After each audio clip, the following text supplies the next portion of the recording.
The courtroom doors were still swinging shut behind me when I heard him laugh. Not loud, just a low, satisfied sound, the kind a man makes when he's won something he never should have been fighting for in the first place. I stood on the courthouse steps in my dress blues, $22 in my checking account, and a wedding ring I still hadn't taken off, because some stubborn part of me hadn't caught up with reality yet. 90 seconds later, a stranger in a gray wool coat stopped me on the sidewalk and asked if I was Lieutenant Lucy Price. I said yes. She said my aunt had just died and left me $50 million. Then she said there was a catch. I want you to understand something before I tell you the rest of this. I didn't cry in that courtroom. 14 years in the army teaches you how to keep your face still when everything underneath it is on fire. And I'd had a lot of practice by the time Judge Ferris read the final terms of my divorce out loud like she was reading a grocery list. The house gone. Most of our joint savings gone. A settlement figure that made my stomach drop because it wasn't in my favor. It was against me. Like I was the one who'd done something wrong. I sat there in my uniform spine, straight hands folded, and I let the words wash over me, the way you let artillery fire wash over you in a briefing. You don't flinch. You just take the information in, and you figure out how you're going to survive it. Daniel didn't even look at me during most of it. He sat next to Richard Coleman, his lawyer, a man with a $2 Sowens suit and a smile that never quite reached his eyes. And the two of them murmured to each other like men closing a business deal, which I understood later was exactly what it was. But that morning, I still thought I was watching my marriage end. I didn't know yet that I was watching the opening move of something much bigger. When the judge finished and it was over, actually over 13 years of my life, reduced to a signature on a piece of paper, I stood up because that's what you do. You stand up, you walk out, you don't let them see you shake. Daniel caught my arm near the door, not hard, just enough to stop me, and he leaned in close enough that I could smell his cologne, the same one he'd worn on our wedding day. And he said, "You always thought being a soldier made you untouchable." I didn't answer him. There wasn't an answer that would have mattered. I just pulled my arm free and walked out into the cold Chicago air like it was any other Tuesday. Even though nothing about that Tuesday was ordinary, I stood on those steps for a minute, just breathing. The sky was that flat gray you get in early spring, the kind that makes the whole city look like it's holding its breath. I remember thinking very clearly that I had exactly $240 to my name if you counted the change in my car's cup holder, and that I was 38 years old and starting over from nothing, and that somehow I was going to have to figure out how to do that with dignity.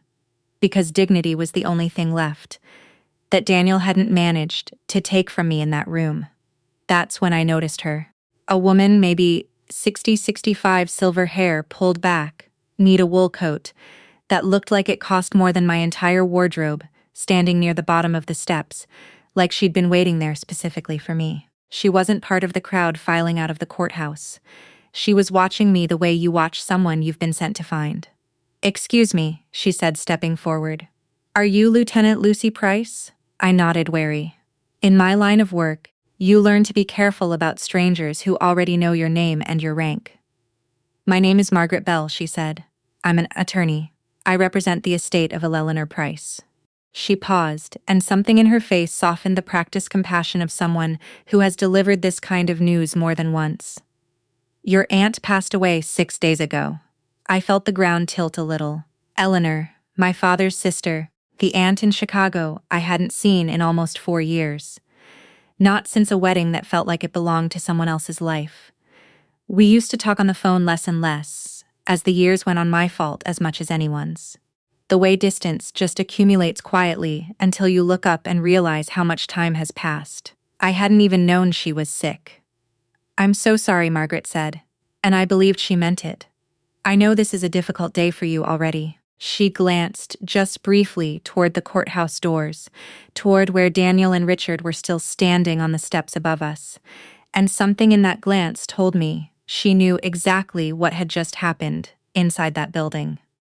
"Your aunt left you her mansion here in Chicago," she continued, "along with an estate valued at nearly $50 million. I actually laughed, not because it was funny, but because my brain simply refused to process it as real information. $50 million on the same morning I'd walked out of a courtroom with less than 300. It felt like a cruel joke, like the universe deciding to see how much irony one Tuesday could hold. "There is one condition," Margaret said, and her voice changed just slightly, the practiced gentleness, giving way to something more careful, more deliberate.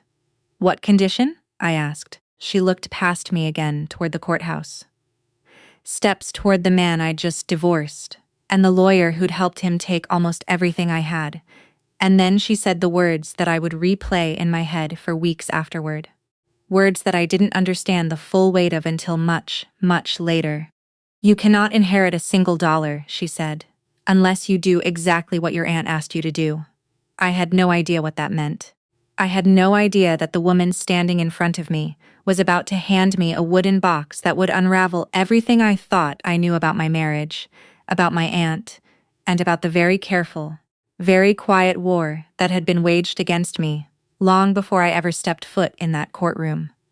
To understand why Eleanor's condition mattered so much, I have to take you further back to the beginning of my marriage. Because none of what happened outside that courthouse makes sense without it. I met Daniel when I was 26. A young officer with more ambition than sense. And he was charming in a way that felt effortless, the kind of charm that made you feel like the only person in a crowded room. In the early years, he seemed genuinely proud of me. He'd introduced me at parties as my wife, the lieutenant, and there was warmth in it, or at least I believed there was.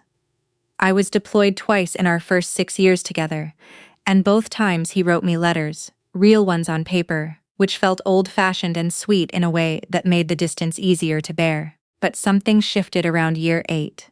I got promoted. I was given a leadership position that came with more responsibility, more travel, more of my superiors trusting me with things that mattered. And instead of being proud, Daniel started to seem smaller around me. Quieter in a way that wasn't peaceful, it was resentful. He started making comments that were technically jokes, but never quite landed as jokes. "You're married to the army, not me," he said once at a dinner with his coworkers, and everyone laughed except me, because I could hear what was underneath it. The control crept in slowly, the way water gets into a foundation. So gradually you don't notice the damage until the whole structure is compromised. He started asking more questions about my income, about my retirement accounts, about the life insurance policy the Army required me to carry. He framed it as concern as a husband being responsible about their shared future. I believed him because why wouldn't I? I trusted him the way you trust someone you've built a decade of your life around. What I didn't know, what I couldn't have known, was that somewhere in that same stretch of time, Daniel had quietly begun meeting with Richard Coleman. Not as a friend, as a client. He was building a case against me, before I even knew there was a case to be made. He was documenting things, twisting ordinary moments into evidence, laying groundwork for an ending I hadn't agreed to, and didn't see coming. It was around this time that I called my Aunt Eleanor, mostly just to hear a familiar voice after a rough deployment cycle. Eleanor had a way of listening that made you feel like she was hearing the sentence underneath your sentence. She'd been through a bad marriage herself decades earlier, something she rarely talked about, but that had clearly left her sharp-eyed about the warning signs other people missed. 10 minutes into our call, she stopped me mid-sentence. "Lucy," she said, "are you happy?" "I'm fine." I told her the way women tell people they're fine when they've stopped examining the question too closely because they're afraid of the answer. "That's what women say," Eleanor said quietly, "when they're trying not to admit they're not." I brushed it off. I told her Daniel and I were just going through a hard patch, that marriages have seasons. That this was ours. Eleanor didn't argue with me. But she did something I didn't fully appreciate at the time. She told me to make copies of my financial documents, to know exactly what accounts existed in my name and what existed in his, to never assume that love meant safety. I remember feeling almost defensive on Daniel's behalf, telling her she didn't know him the way I did. She let it go, but she didn't forget it, and neither I would learn did she stop watching. Now, standing outside that courthouse with Margaret Bell in front of me, All of that came rushing back with a different weight to it. Margaret suggested we get somewhere private to talk, and within the hour, I was in the back of a car heading north toward Chicago, watching the city blur past the window while she filled in the parts of the story I didn't know. Eleanor had been sick for almost a year, she told me. Pancreatic cancer diagnosed quietly, treated quietly because that was Eleanor's way. She never wanted anyone fussing over her. And in that final year, knowing her time was limited, she had done something deliberate. She had begun preparing her estate, not just financially, but strategically. She suspected, Margaret said carefully, that my marriage might not survive. She'd seen the signs even from a distance. The way I'd stopped mentioning Daniel in our calls, the way my voice had gotten smaller over the years whenever his name came up. The estate itself was staggering when Margaret laid it out. The mansion in Chicago's Gold Coast, one Eleanor had lived in for over 30 years, shares in a company Eleanor's late husband had built. Investment accounts that had compounded quietly for decades. Real estate holdings scattered across 3 states. A trust fund that, when everything was totaled, came to just under $50 million. But it wasn't mine yet. Not automatically. Margaret explained that Eleanor's will included specific conditions I would need to meet, and the first one was straightforward on its surface. I had to move into the mansion and live there for 12 full months. During that time, I would need to complete a task Eleanor had left for me, something Margaret said she wasn't yet authorized to explain in detail. Instead, she reached into her bag and handed me a small wooden box, worn smooth at the corners, like it had been handled many times, and told me Eleanor had asked that I open it alone when I was ready. Inside, resting on top of what looked like folders and photographs, was a sealed envelope with my name written across it in Eleanor's careful handwriting. I opened it right there in the car. The first line hit me like a physical blow. "My dear Lucy, if you're reading this, the man you married has already shown you who he really is." I looked up at Margaret. She was watching me, with an expression I couldn't quite name, somewhere between sympathy and warning, and I understood in that moment that whatever Eleanor had left me wasn't just an inheritance. It was a message, and I was only just beginning to understand what it was trying to tell me. I didn't read the rest of the letter in the car. Some part of me needed solid ground under my feet first. Needed 4 walls and a locked door before I let myself absorb whatever else Eleanor had left behind. Margaret seemed to understand that without my having to say it. She let the silence sit between us for the remainder of the drive. And when we finally pulled up to the mansion, a limestone building on a quiet tree-lined street that looked like it belonged in a different century, she simply told me to take my time and that she'd be in the study whenever I was ready to talk. I sat alone in what had been Eleanor's sitting room afternoon light, slanting through tall windows, and I opened the box fully for the first time. Beneath the letter were folders neatly labeled in Eleanor's handwriting, copies of emails, financial records I didn't recognize, a handful of photographs, slightly grainy, clearly taken from a distance, of Daniel meeting with a man I'd never seen before, in what looked like a hotel lobby, documents referencing an investment firm I'd never heard my husband mention, and at the bottom, a USB drive, small and unlabeled, sitting there like a quiet accusation. I kept reading Eleanor's letter, and the tone shifted from tender to clinical.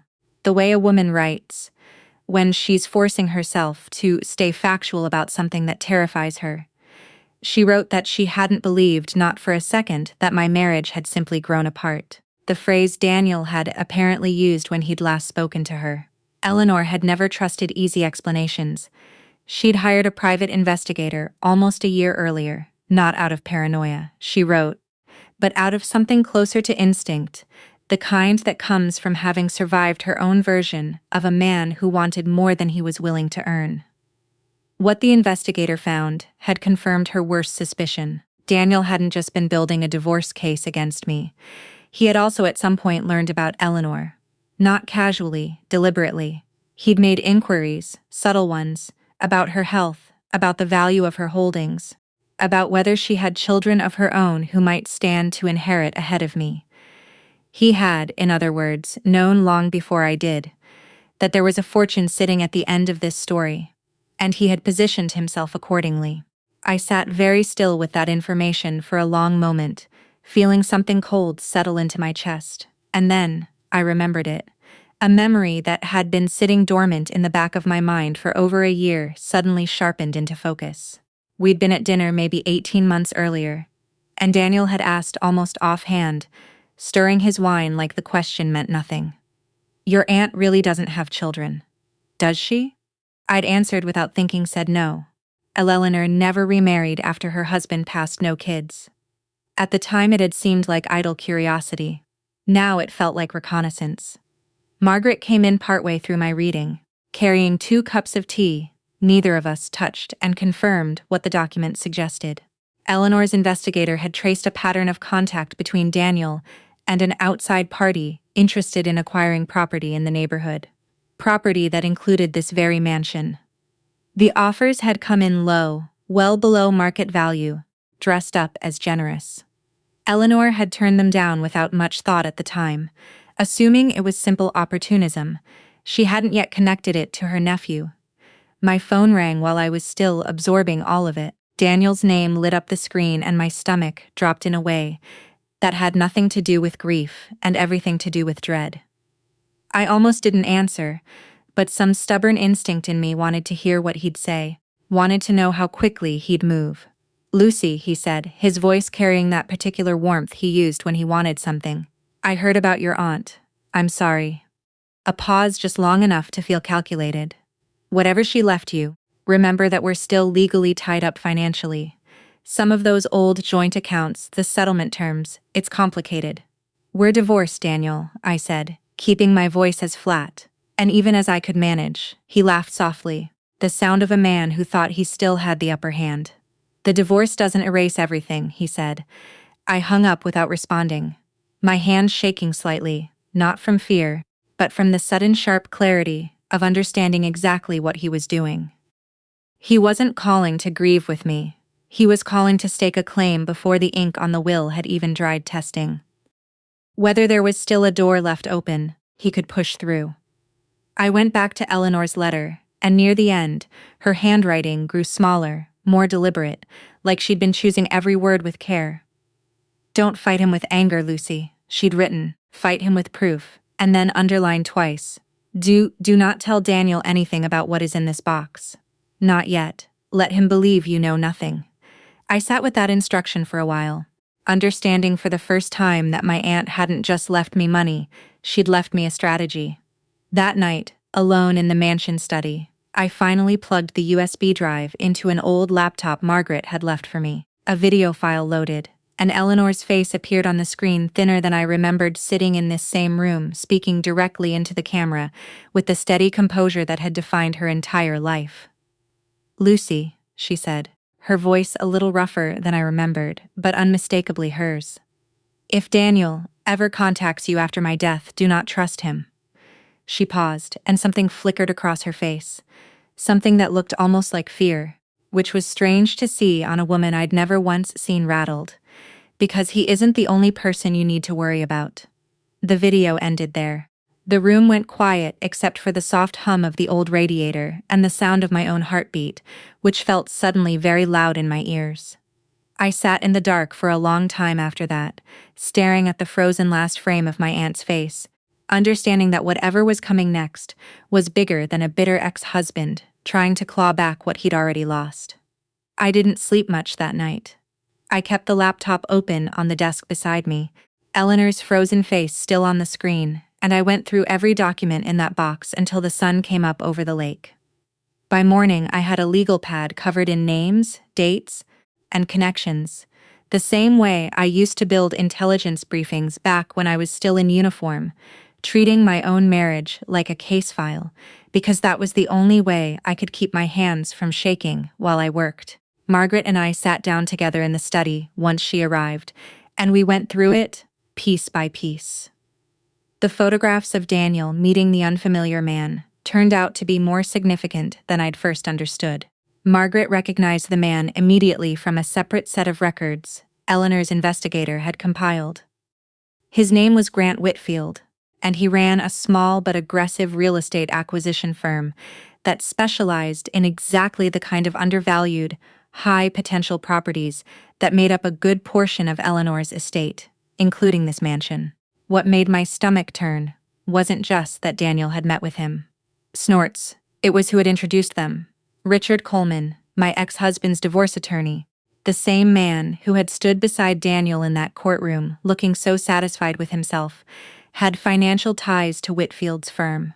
Margaret found records of consulting fees, small enough to seem unremarkable on their own, but consistent, going back nearly 2 years.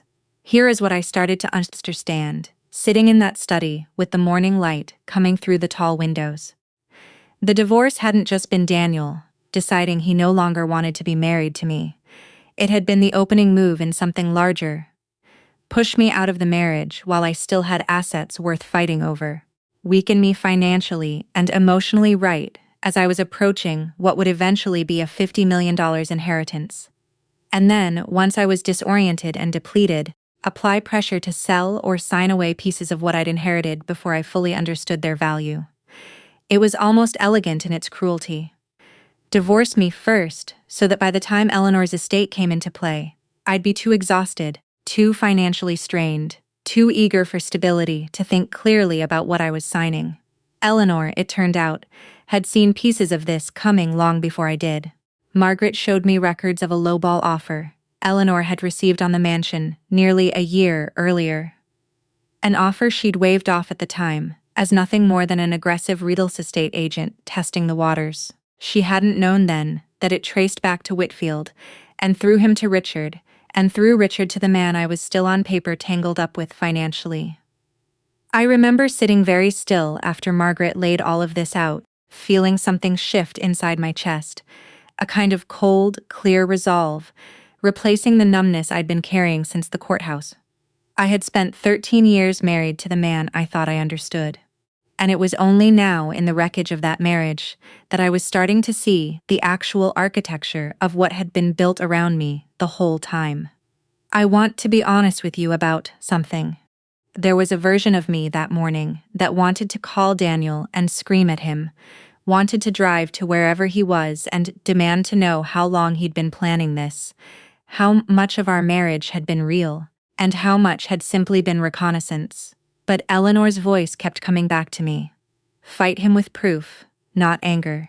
And underneath that, something else. Something that felt like the version of myself I'd built in uniform. The officer who didn't react, who gathered information first and acted second. So instead of confronting anyone, I started building. I requested full account histories on anything connected to my marriage. I asked Margaret to bring in a forensic accountant.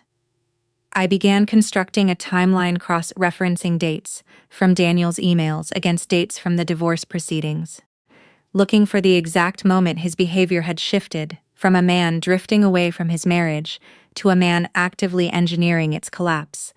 It was during this process that Margaret introduced me to Sam Carter, a former financial investigator who had worked with Eleanor for years and who, it turned out, Eleanor had specifically asked to be available to me if I ever needed him.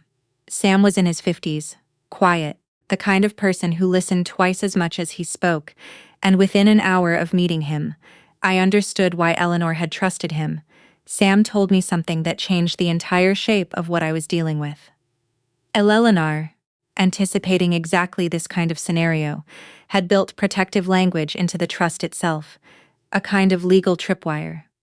If anyone Daniel Richard Whitfield or anyone acting on their behalf attempted to pressure me into selling, transferring, or compromising the estate within that first 12-month window, specific clauses in the trust would automatically trigger clauses that would not only protect the assets, but would expose exactly who had attempted to interfere.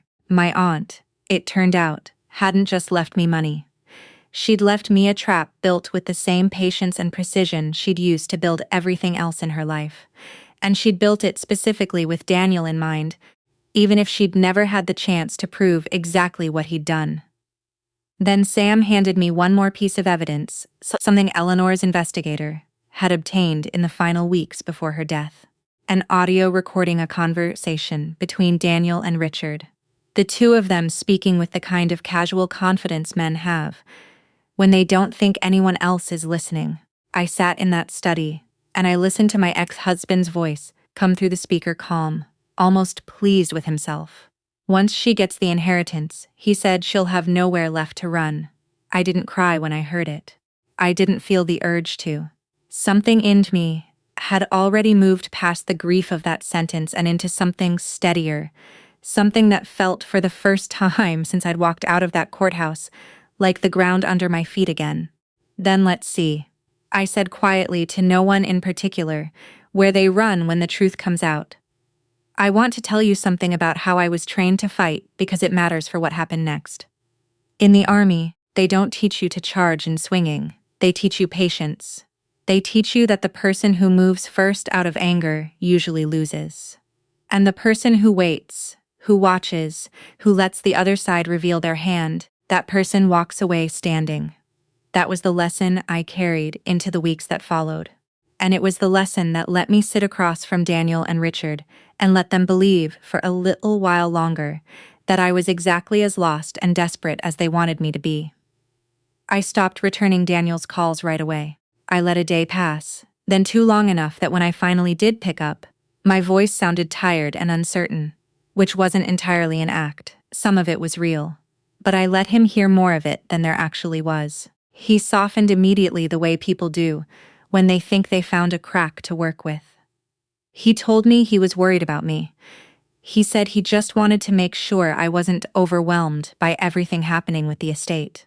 That inheritance law was complicated, that he'd hate to see me make a mistake I couldn't undo. Around the same time, Richard sent a formal letter to Margaret's office, warning that certain debts from the marriage debts I knew for a fact had already been settled in the divorce might still attach to any new assets I acquired. It was legally shaky at best, the kind of letter designed to frighten rather than to hold up in court. But it was calculated to make me feel cornered, to make me reach for the nearest hand offering help. I let them think it worked. I agreed to meet Daniel alone at a coffee shop not far from the mansion. He picked the place, which told me something to a location he was comfortable in, somewhere he thought he had the advantage. I dressed plainly. I let my hands look a little unsteady around the coffee cup. I let him talk first. "We can settle this between us," he said, leaning forward with that same warmth he used to use on me back when I still believed it meant something. "No lawyers, no more courtrooms, just us figuring it out like adults." "What do you want, Daniel?" I asked him. He said he only wanted to make sure we were both protected. That with an estate this size, there were tax implications, liability issues, things I might not have thought through on my own, and that he'd feel better if we came to some kind of private arrangement before things got, in his words, more complicated. What Daniel didn't know was that I wasn't just sitting there listening. On the advice of my legal team, I was recording every word of that conversation through a device Margaret had arranged entirely within the law, entirely admissible. And Daniel, comfortable and a little too pleased with how well he thought this was going, made a mistake. He referenced Eleanor's declining health, referenced it with specific detail, timelines that lined up almost perfectly with the private investigator's findings, timelines that he could only have known if he'd been actively tracking her condition. Well before her death. Long before I ever mentioned to him that she was sick, because the truth was I never had. I hadn't known myself until Margaret told me at the courthouse. I kept my face still. 14 years of training held. But inside, something clicked into place with the finality of a lock turning. Around that same time, Margaret's team uncovered something equally damning on Richard's end. Some of the documents he'd used in his aggressive letters, references to specific account numbers, specific dates tied to Eleanor's trust structure information that simply wasn't public, and that Richard had no legitimate way of accessing unless someone had handed it to him directly. It didn't take much imagining to guess who that someone was. It raised serious questions. Questions about conflicts of interest, about whether Richard had crossed lines that could cost him his license, about whether what we were looking at wasn't just a bitter divorce anymore, but something that edged into conspiracy. I stopped feeling like a victim somewhere in the middle of all this, though I couldn't tell you the exact day it happened. It wasn't dramatic. It was more like waking up gradually and realizing the fear that had been sitting on my chest for weeks had quietly lifted while I wasn't paying attention. I started using a portion of the funds I was legally entitled to draw from the trust, modest amounts carefully documented, to build a legal team of my own people who answered to me, and no one else. I hired a forensic auditor to go through every transaction connected to Daniel over the past 3 years. I began protecting the mansion itself, formalizing security, making sure nothing else disappeared the way I feared it eventually might. But the full $50 million still wasn't mine. Not yet. And it was around this time that Margaret sat me down and told me the second half of Eleanor's condition, the part she said Eleanor had asked her to withhold until I'd proven I could handle the first half with a clear head. Eleanor had established a charitable fund years earlier, quietly without fanfare, supporting women transitioning out of difficult marriages, and more specifically women in military service, who often fell through the cracks of both worlds. The condition was this: I had to protect that fund, actively as part of fulfilling the terms of the will. If I sold the mansion or abandoned the process before the 12 months were up, everything, the estate, the trust, all of it would pass directly to the fund instead of to me. Sitting there, I understood something I hadn't fully grasped before. This had never only been about money. Eleanor wasn't just testing whether I could survive Daniel and Richard, and whatever they were building against me. She was testing whether I would become the kind of woman she'd always believed I could be. Someone who used strength, not just for her own protection, but for something larger than herself. That understanding was still settling over me a few nights later, when I walked into the study to find the door slightly ajar the way I never left it. The wooden box was still sitting exactly where I'd left it on the desk, but the USB drive, the one that held Eleanor's recorded warning, the one piece of evidence I hadn't yet duplicated, was gone. Fan 6 Su that truck Kong Chong. I didn't panic when I found the USB gone. I want to be honest about why, because it wasn't bravery. Not exactly. It was preparation. Somewhere in the back of my mind, ever since Eleanor's letter had told me not to trust anyone completely, not even the walls of my own house, I'd asked Margaret to make an encrypted digital copy of everything on that drive the very first week I had it. The original sitting in that wooden box had become, without my even fully planning it that way, a kind of bait. Whoever had taken it thought they'd taken the only proof that existed. They were wrong. Still, someone had been inside the mansion. That fact alone kept me up that night, walking through the halls of a house I was still getting used to, calling mine, checking locks that were already locked, listening to the old radiators tick and settle, like the building itself was breathing.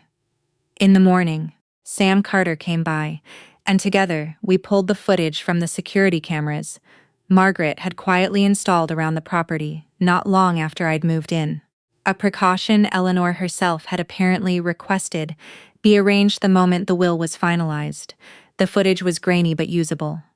A figure face partially obscured, moving through the side entrance late at night, familiar enough with the layout of the house to head straight for the study without hesitation.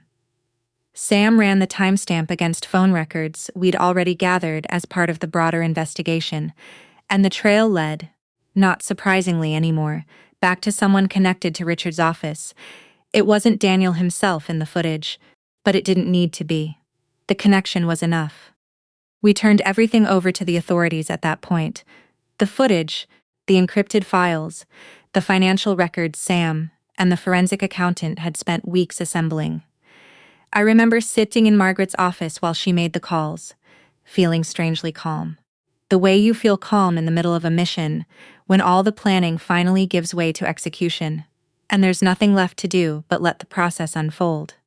Daniel, as far as we could tell, still believed the USB theft had worked, that he and Richard had successfully removed the one piece of evidence that could truly hurt them. He grew bolder in the weeks that followed, sending more requests through Richard for financial consideration, framing himself in conversations with mutual acquaintances as a man who'd been left behind by a wife, too consumed with a sudden fortune to remember the years they'd shared. It might have worked on someone who didn't know what I knew. It didn't work on me, and it wouldn't work on the people who were about to see the evidence for themselves. A hearing was eventually scheduled, prompted by the legal complaint Margaret's team filed regarding Richard's conduct and the broader pattern of interference with Eleanor's estate. Daniel showed up looking exactly like a man who still believed he held the better hand. Dressed, sharp, composed, ready to play the part of the wronged husband one more time. I watched him settle into his seat with that same practiced ease he'd carried into our divorce hearing months earlier, and for just a moment, I felt the old flicker of doubt, that small voice asking whether any of this would actually matter, whether people like Daniel simply always found a way to land on their feet. Then my legal team began presenting the evidence, and I watched that composure start to come apart in real time. They laid out the timeline first, the inquiries Daniel had made about Eleanor's health and holdings long before her death, the meetings with Grant Whitfield, the financial ties between Whitfield and Richard's firm. Then came the audio recording, Daniel's own voice filling the room flat and confident, saying that once I got the inheritance, I'd have nowhere left to run. Clear's throat. I watched several people in that room shift in their seats when they heard it.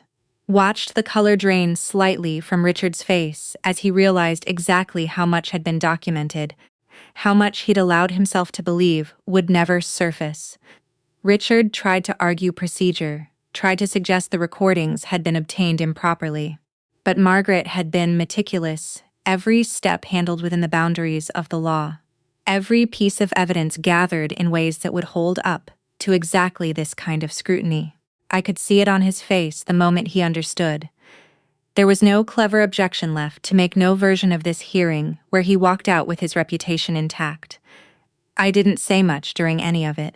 I didn't need to. There's a particular kind of satisfaction quieter than I expected, in watching the truth do the work you once thought only anger could do.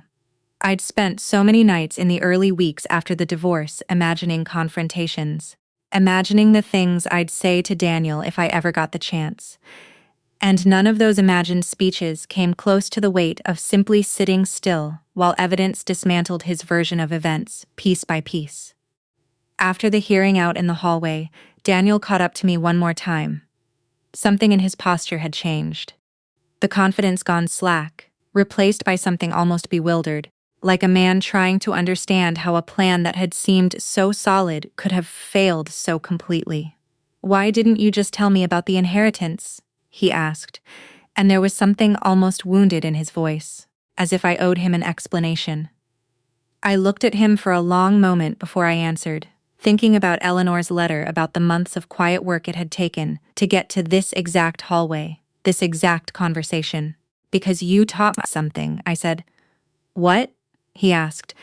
"Never give someone the map to the treasure," I said, "after they tried to steal your compass." I walked away from him without waiting to see his reaction. I didn't need to see it. For the first time since I'd walked out of that courthouse with nothing, I felt like I was walking towards something instead of away from it. And that difference I was beginning to understand was going to matter more than any number on a bank statement ever could. Fan 7J Eleanor Thuck Suj Lai.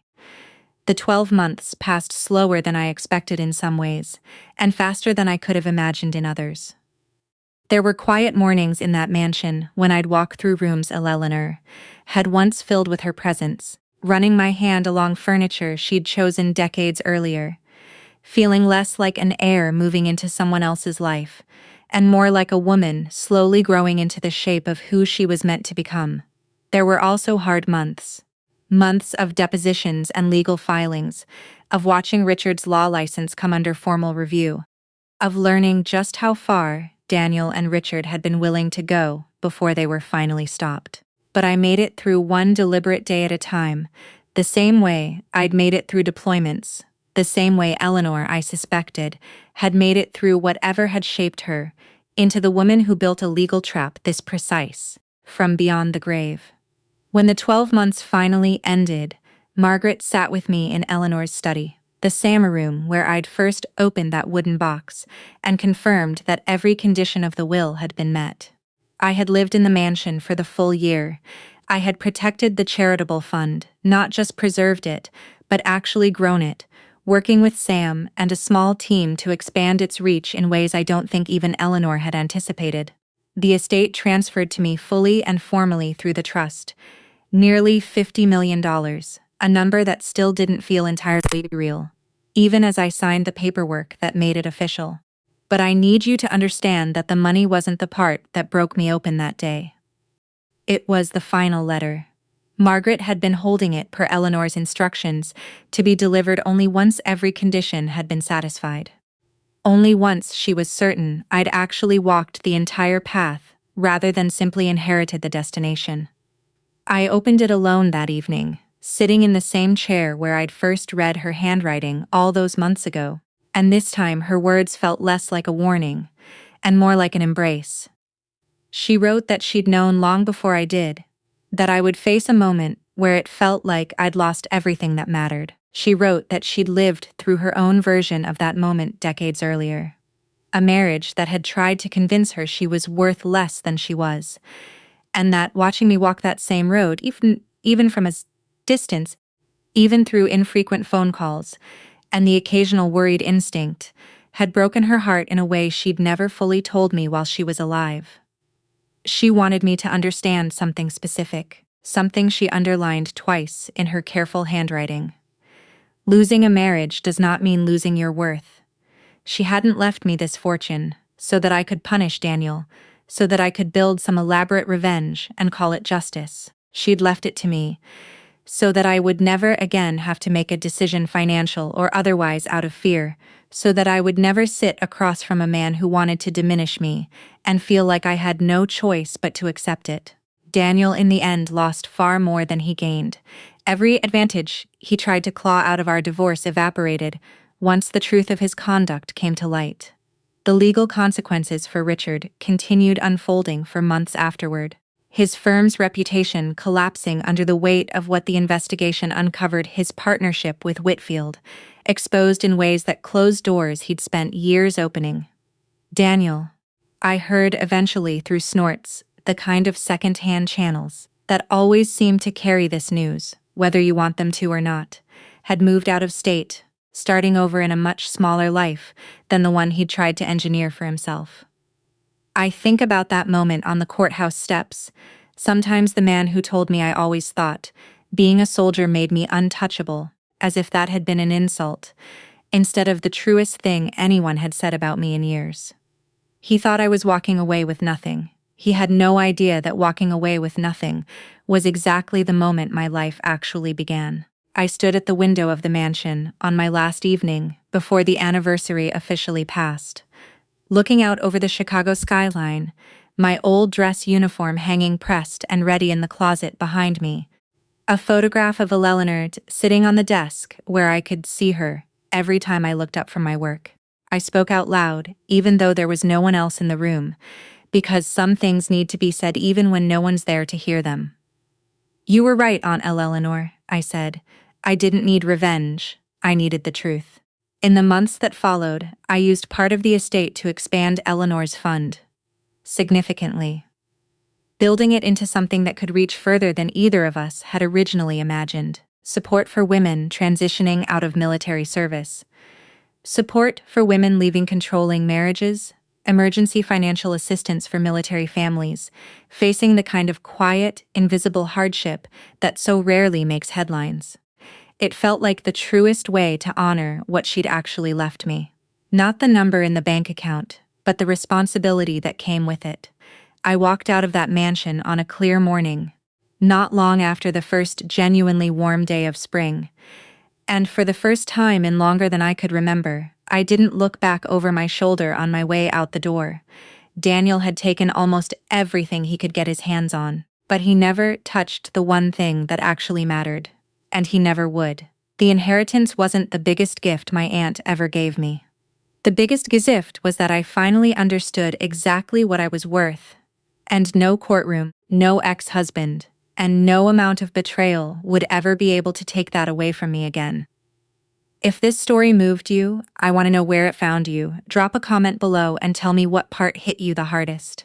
Because stories like Lucy's remind us that the people who try to make us feel small rarely understand what we're capable of rebuilding. We've got so many more stories like this one waiting for you.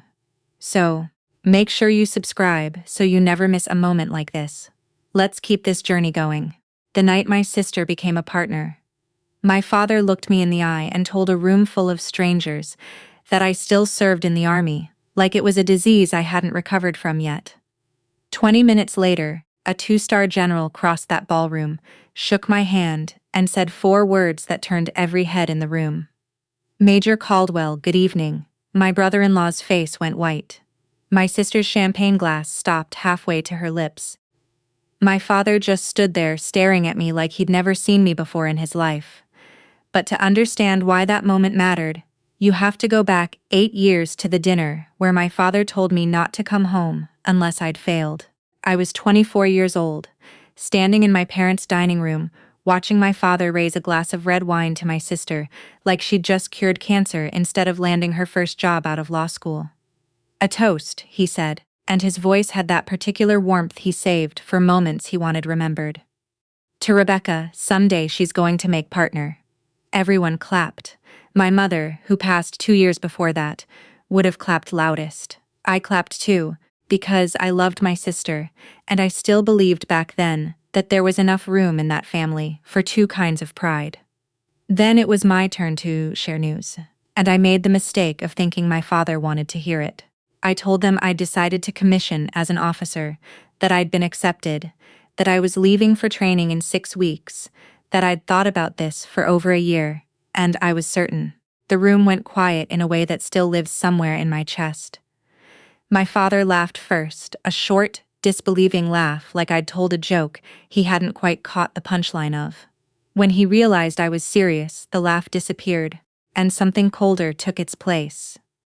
You have a college degree, he said. Like that fact alone should have made the army unthinkable.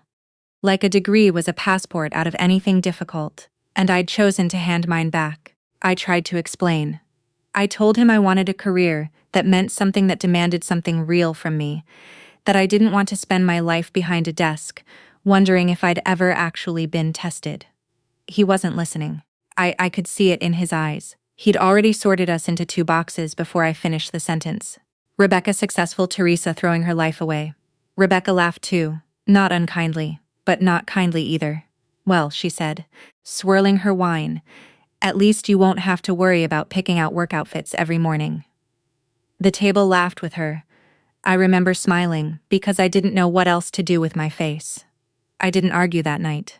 I've never been much for arguing in rooms where I already know I've lost. But before I left for training, my father walked me to my car, and instead of a hug or a good luck, he said the sentence that would live in me for the next 8 years. Don't come back here when you fail. I looked at him for a long moment. I wanted to ask him what exactly he thought failure would look like. A discharge, a broken body, a phone call he'd have to explain to his girlfriends. But I didn't ask. I just said, I'll remember you said that, and got in my car. I didn't turn it into a war. I could have screamed. Could have told him exactly what I thought of a father, who measured his daughters by which one made him look good at dinner parties. Instead, I drove away and let the silence between us start growing, the way silence does when nobody tends to it. What followed was 8 years most people never get to see. Not the highlight reel, the actual weight of it. Mornings that started in the dark. Packing lists memorized by muscle memory. Moving to a new post before I'd even unpacked from the last one. Learning to function on 4 hours of sleep because the mission didn't care how tired I was. Being handed responsibility for people's safety, for equipment worth more than my father's entire business, for decisions that didn't come with a do-over button. I grew into a version of myself that nobody at that dinner table would have recognized as steadier, harder in the ways that mattered, softer in the ways that surprised even me. And every time I called home, my father asked the same question in the same tired tone, like he was checking on a phase he assumed I'd eventually grow out of. So, when are you going to find a real job? I stopped explaining after the 3rd or 4th call. There's a particular kind of exhaustion that comes from defending your life to someone who's already decided not to believe you. I let them believe what they wanted to believe. It was easier than bleeding for their approval every single time we spoke. 8 years is a long time to carry a sentence like the one my father gave me. Long enough that I almost stopped hearing it. Almost.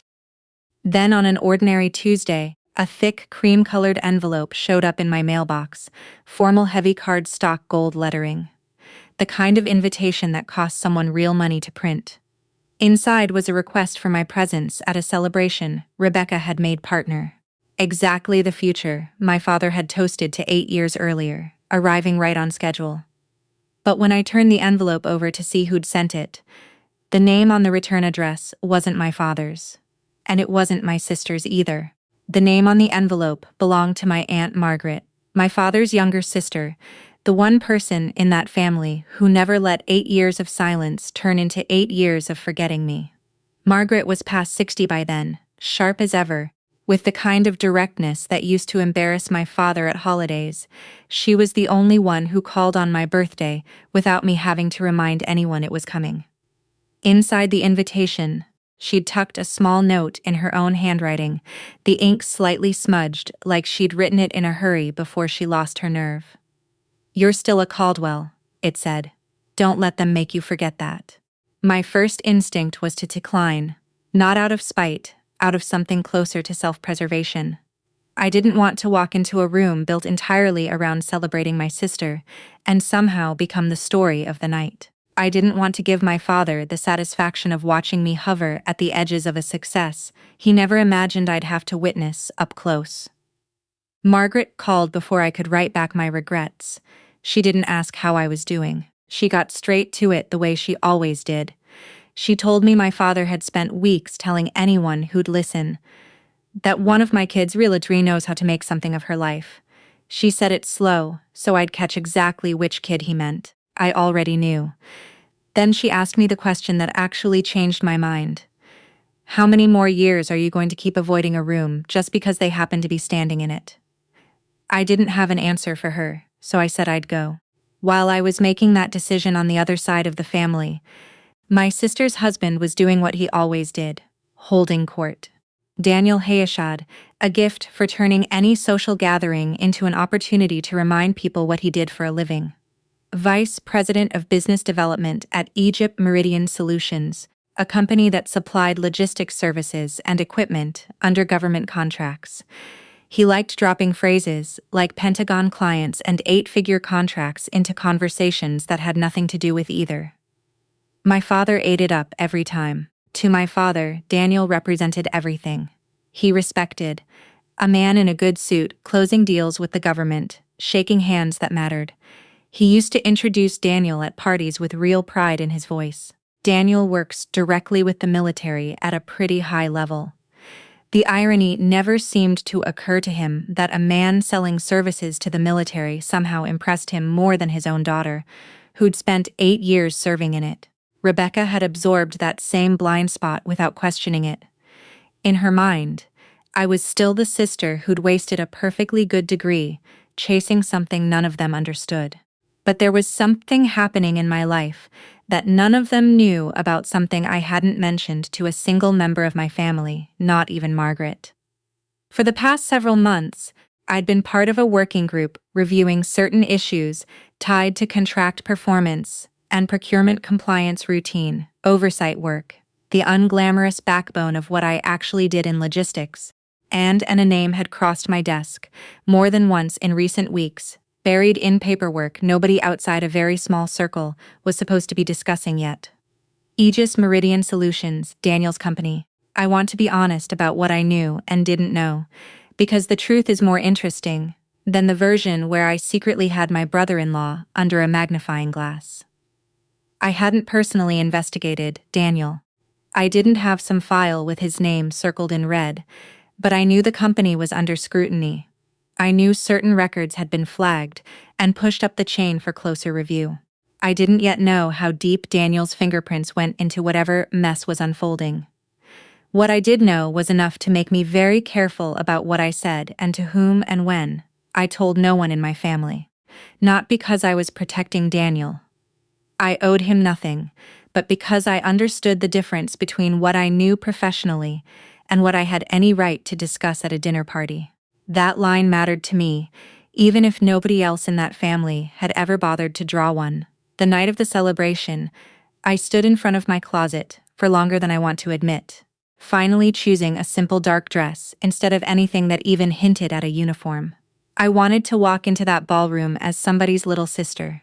Not as an officer, not as anyone with rank or files or clearance, just Teresa. The hotel lobby was all marble and soft gold light. The kind of place that made you lower your voice without being told to.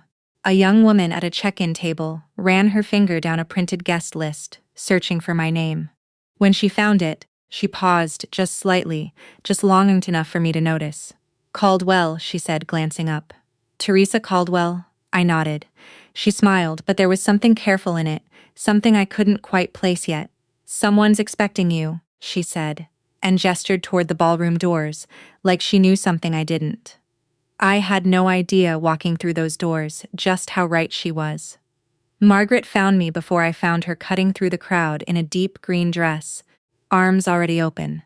We hugged longer than either of us probably intended to, the kind of hug that says more than a phone call ever could. Over her shoulder, I took in the room, a ballroom dressed in soft gold light, round tables draped in white, a string quartet somewhere near the back, doing its quiet work under all the conversation. Rebecca's colleagues were there, other partners from the firm, corporate clients in expensive suits and scattered among them. My father's circle of old friends, the ones who'd known us since we were girls. I saw my father before he saw me. He was standing near the center of the room, holding court the way he always did, one hand resting on some stranger's shoulder, laughing at his own joke.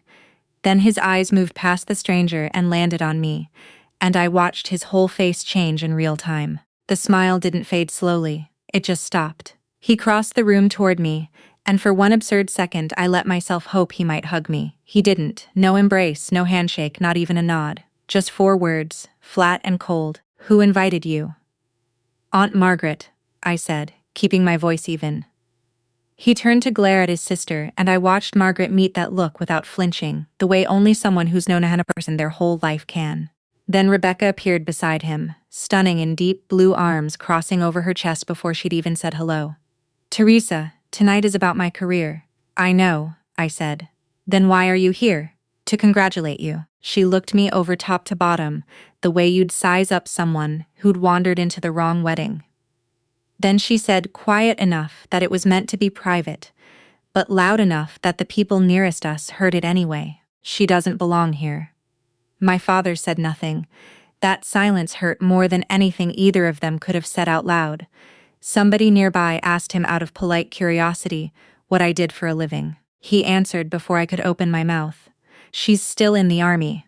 The way he leaned on that word still made it sound less like a fact, and more like an apology he was making on my behalf. The guest, undeterred, asked what exactly I did over there. I kept it simple. "I'm an officer." My father cut back in almost immediately. "Anyway, Rebecca's the one we're celebrating tonight." Nobody argued with that. I certainly didn't. 8 years teaches you something about which battles are worth the air it takes to fight them. And a stranger's cocktail hour, curiosity, wasn't one of mine. That's when Daniel walked over, phone pressed to his ear, voice low and tight, in a way that didn't match the celebratory mood of the room. I caught fragments as he approached review documentation contracting office, before he ended the call and slid the phone into his jacket. He looked up, saw me standing there, and his expression soured instantly. Rebecca filled the silence for him. "My sister just showed up." Daniel, already wound tight from whatever call he just ended, turned that tension straight at me. "Why the hell would you show up here?" A few heads turned. I felt the room's attention shift. That particular hush that happens right before people pretend not to be listening. I looked at Daniel, really looked at him, and understood something in that moment that none of them did yet. He had no idea who I actually was. I let myself smile just slightly. "You don't know anything, do you?" Daniel opened his mouth to fire something back, but before a single word made it out, a voice cut through the noise behind me, deep and unmistakably military in its cadence. "Major Caldwell." Daniel froze mid-birth, his mouth still half open around whatever he'd been about to say. The voice belonged to Brigadier General Thomas Whitaker. A 2-star I'd worked alongside years earlier on a logistics assignment that taught me more in 6 months than most jobs teach in 6 years. His wife had apparently once been a client at Rebecca's firm, which explained his presence in a ballroom I never expected to find him in. He crossed toward me with the easy confidence of a man used to rooms rearranging themselves around him and extended his hand. "I had no idea you'd be here tonight," he said. "Neither did I, General," I answered, shaking his hand. "Not about you, anyway." My father went completely still. I watched it happen out of the corner of my eye, the color draining slightly from his face, his jaw tightening like he was trying to solve a math problem that refused to add up. Rebecca's expression shifted to confusion, replacing irritation. "Major," she said quietly, almost to herself. She hadn't known. In 8 years, she'd never once asked what rank I held, and I'd never once volunteered it. My father, still trying to catch up, turned to the nearest person. "What does Major mean exactly?" A man standing a few feet away, someone who'd clearly served himself, judging by the quiet certainty in his voice, answered before I could. "Oh, 4. My father blinked, still lost. The man clarified further, kindly but plainly. "Your daughter's a field-grade officer," he said it. The way you'd explained something obvious to someone who should have known it already. I watched the air in that little circle change. People who'd barely registered my presence 10 minutes earlier were suddenly looking at me differently, recalibrating something in real time. I didn't enjoy it the way I might have imagined I would years ago, lying awake after another phone call where my father asked when I'd find a real job. Mostly, I just kept talking to Whitaker like none of it mattered, because in the ways that counted, it didn't. His opinion of me had never needed correcting. Whitaker asked, casual and familiar, still doing logistics oversight work. "Yes, sir," I said. Daniel heard it. I watched the words land on him like a physical weight. Logistics oversight, and something behind his eyes shifted from irritation into something closer to alarm. "Where exactly do you work?" he asked, and his voice had lost its earlier edge, replaced by something more careful. I looked at him steadily. "You really want to ask me that here?" He didn't answer. Rebecca, sensing the temperature of the conversation had changed without understanding why, looked between us. "What is going on?" Nobody answered her either. Whitaker glanced toward Daniel, something calculating passing behind his eyes. And I made the introduction because avoiding it would have looked stranger than making it. "This is Daniel Hayes, my sister's husband." Whitaker repeated the name slowly, like he was searching a mental file.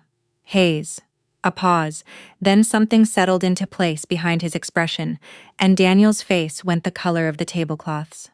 I understood exactly what had happened, even without being told directly. Whitaker's name sat somewhere in the chain of oversight, connected to a program Daniel's company was currently trying very hard to protect. I hadn't set out to expose anything that night. I hadn't even planned on Whitaker being in the room, but I recognized the particular kind of fear that crossed Daniel's face.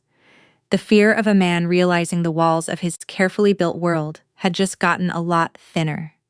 I didn't press it. I wasn't there to corner him in front of a room full of his wife's colleagues. "Daniel," I said, quiet enough that it stayed between us. "Work talk can wait until tomorrow." If I'd meant it as mercy, it didn't land that way. His face told me the opposite, that my restraint confirmed the one thing he'd been afraid of since the moment he heard my name attached to a rank he clearly hadn't expected. I already knew. After the toasts wrapped up and Rebecca finished her speech, gracious, polished, exactly what you'd expect from someone who'd spent a career learning to command a room, Daniel found a way to pull me aside into a quieter corner near the bar. Rebecca followed close behind, her champagne forgotten somewhere on a table. Daniel didn't waste time on pleasantries. "How much do you know about what I asked?" Though I understood exactly what he meant. "Don't play that game with me." I kept my voice level. "Then you should probably be specific about what you're worried." I know what came out over the next several minutes wasn't a confession exactly, more a slow unraveling. Aegis Meridian had come under scrutiny over certain performance certifications and subcontractors' disclosures tied to one of their logistics contracts. I wasn't a criminal investigator. I had no authority to cancel a contract on my own, no power to hand down verdicts from some corner office. But in the course of my actual job, I'd flagged numerical inconsistencies in documentation that had crossed my desk. And I'd routed the concern through the proper channels the way anyone in my position was required to. From there, it had made its way to contracting officials and the appropriate oversight bodies. That was the whole of my involvement, doing my job correctly, the way I'd been trained to. Daniel had known a review was underway. What he hadn't known until tonight was that I'd been one of the people who first noticed the numbers didn't add up. Rebecca stood there absorbing all of it, and I watched something crack behind her composed exterior. She turned to her husband. "You told me it was a routine audit." "It is," Daniel said too quickly. "Then why do you look terrified?" He didn't answer that either. This was where the second layer of the night revealed itself. Rebecca admitted quietly that her firm had recently been approached by Daniel to assist his company with certain compliance matters. If Daniel had knowingly withheld material information from anyone the firm, the contracting office, his own wife, it wasn't just his career on the line. It could create serious professional exposure for Rebecca too, someone whose name and new title were now tied to his company through the very connection he'd arranged. I watched my sister begin to understand in real time that her husband might have been using her reputation and her new position as cover. I kept my own boundaries clear. I'm not going to discuss case files with either of you. If his company receives an official request, they answer it through the proper process. That's it. Daniel's fear curdled into anger. "Are you threatening me?" "No," I said. "I'm telling you the exact opposite. I'm not going to use my family to interfere with my job. That's not how this works, and it's not who I am." That's when my father walked into the middle of it, catching only the tail end of the exchange. True to 8 years of habit, he immediately positioned himself beside Rebecca without asking a single question first. "Teresa, that's enough. This is your sister's night." I looked at him. "Do you even know what's happening right now?" "I know you're ruining a party." Something in me went quiet, and still the way it does right before you accept a truth you've been circling for a long time. "So 8 years hasn't changed anything." I said. He didn't answer that. He didn't need to. His silence was the answer, the same one he'd been giving me since I was 24 years old, standing in his dining room, waiting for him to understand that choosing a hard life wasn't the same as choosing a failed one. Daniel's composure didn't survive much longer after that. He turned on me, accusing me of showing up that night specifically to humiliate him in front of his wife's colleagues, his voice rising just enough to draw a few curious glances from nearby tables. Margaret didn't let that stand for a second. "I invited her," she said, stepping in close enough that Daniel had to look at her instead of me. My father rounded on his sister. "You shouldn't have done that." Margaret didn't blink. "Why not?" "Because she's his daughter." "Don't turn this into." "You turned this into something 8 years ago," Margaret said, cutting him off clean. That was the moment old wounds finally split open in front of everyone. Margaret told them things I'd never bothered mentioning myself. The birthday cards I'd sent every single year, the Christmas gifts, the phone calls home that never once stopped, no matter how little warmth came back through the line. She told them how my father used to explain my absence to people by saying I was off playing soldier. Like 8 years of my life amounted to a hobby he found mildly embarrassing. I'd never told anyone that story. I hadn't needed the sympathy of a room to carry it. Rebecca stood there taking it in, and I watched something shift behind her eyes. The beginning of a realization that she'd spent years absorbing our father's version of me, without once asking what my actual life looked like. Then Daniel's phone buzzed against the table. A new email. He read it, and whatever color remained in his face drained out completely. "What is it?" Rebecca asked. He said, "Nothing." I didn't need to see the screen to understand roughly what was happening. "Daniel," I said, "whatever just landed on your phone has nothing to do with why I'm standing here tonight." That single sentence did more to unravel his accusation than anything else could have. If I'd truly come to that party to sabotage him, I wouldn't have needed an email from his own company to do it. Whatever was collapsing around him had been in motion long before I walked through those ballroom doors. I'd simply had the misfortune or the fortune depending on how you looked at it, of showing up on the exact night it started catching up with him. Daniel finally admitted the company had received another request for documentation more extensive than the last. Rebecca asked directly whether he'd known about these problems before he asked her to connect his company with her firm in the first place. He didn't answer. He looked at the floor, at the ceiling, anywhere but at his wife's face. Rebecca, a lawyer to her core, even in that moment understood exactly what that silence meant. She let go of his arm, and the small physical distance between them said more than any argument could have. My father finally turned to look at me. Really? Look the way he hadn't managed all night. How long have you known about this? Long enough to know I wasn't allowed to tell you, I said. Why didn't you ever tell me what you actually do? I held his gaze. I tried. The silence between us stretched out heavy and unfamiliar in a room full of music and clinking glasses. You just never wanted to hear it. A few weeks passed before anyone in the family spoke about that night again with any honesty. I want to be clear about how this actually unfolded, because it wasn't cinematic and it wasn't instant. Daniel wasn't dragged out in handcuffs. Nothing about that night turned him into a headline. What happened was quieter, and in its own way harder to sit with.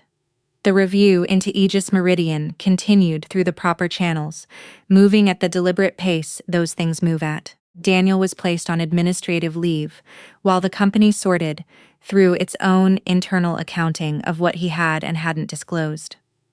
Rebecca, once she understood the full shape of what her husband might have known formally, recused herself from anything connected to his company, unwilling to let one more piece of her career become collateral damage in his choices.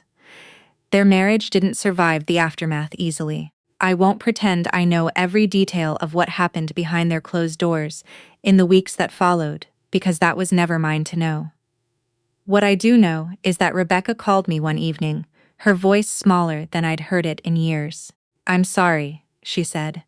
For what? I asked, genuinely unsure which of the many things she might mean. For thinking your success had to look like mine to count. We didn't fall back into easy sisterhood after one phone call. 8 years of distance doesn't dissolve because someone finally says the right sentence. I didn't forgive her instantly, and I didn't pretend to. But I agreed to meet her for coffee. No audience, no father hovering nearby waiting to referee. It was a small, ordinary thing. 2 sisters sitting across a table, actually asking each other questions instead of assuming answers. It felt like more progress than anything that had happened in that ballroom. My father came to see me not long after.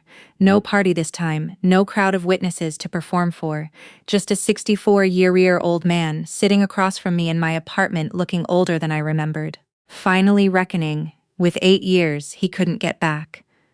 I thought he started choosing his words carefully, that if you didn't choose the path I understood, it meant you were choosing wrong. I didn't rush to make that easier for him.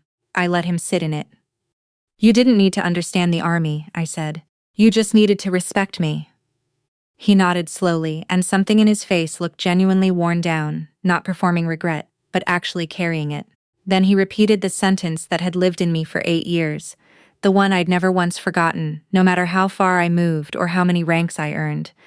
I told you not to come back if you failed. I remember, I said. You didn't fail. I looked at him for a long moment. That was never the problem. He didn't say anything, waiting.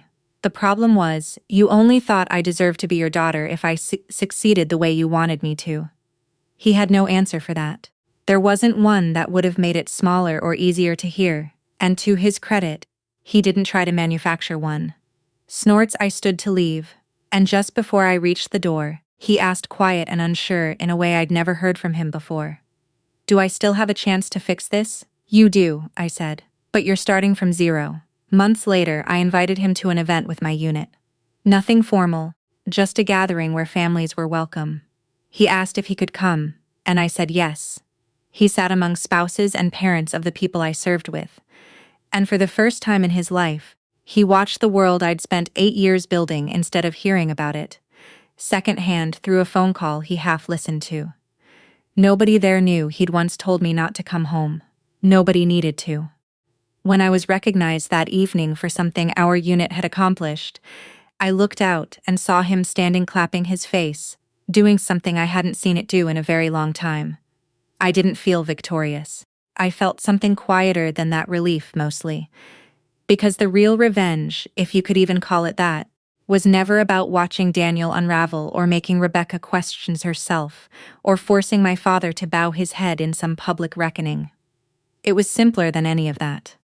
It was the fact that I had built a life worth being proud of, across 8 years when none of them were paying attention, and I never once needed their permission to do it. 8 years earlier, my father told me not to come back if I failed. I didn't fail. But, more than that, I finally understood I never needed to come back to prove it to him in the first place. If this story meant something to you, I'd love to hear where it landed. Have you ever had to build a life your family didn't understand quietly without waiting for anyone's approval? Tell me in the comments. I read every single one, and I want to know where you're watching from tonight. We share stories like Teresa's every day.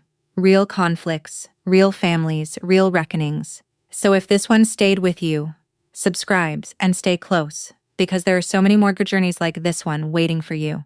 Let's keep walking through these stories. Would you like me to translate everything you just said for my father? My fork stopped halfway to my plate. The room went silent. Across the table, my fiancé's mother stared at me as if I had suddenly become a stranger. His father lowered his wine glass. My fiancé, Daniel, turned completely pale, and my father, he was still smiling, completely unaware that the people sitting across from him had spent the last 20 minutes tearing him apart in French. I looked directly at Daniel. "You thought I couldn't understand you," I said quietly. "That was your first mistake." 3 hours earlier, I had been excited about dinner. My name is Claire Morgan, and at 31, I was a U.S. Army captain stationed at Fort Liberty, North Carolina. Military service had taught me to stay calm when everything around me was chaotic, listen carefully, and never make decisions based solely on emotion. That evening, however, I had no idea those lessons were about to become very personal. Daniel's parents had flown from France to the United States to meet my family before our wedding. They were sophisticated, wealthy, and perfectly polite. His mother, Isabel, kissed my cheek and told me she had heard wonderful things about me. His father, Laurent, shook my hand firmly and said, "We are very happy to finally meet the woman our son intends to marry." I smiled. My father, Robert Morgan, stood beside me in his best navy blazer, slightly nervous but trying not to show it. Dad was 64. He had spent his working life as a high school history teacher and later as a guidance counselor. He lived in the same modest house where I had grown up. The kitchen cabinets were old, the driveway had cracks, and his truck had more miles than I could count. But that house had always been home.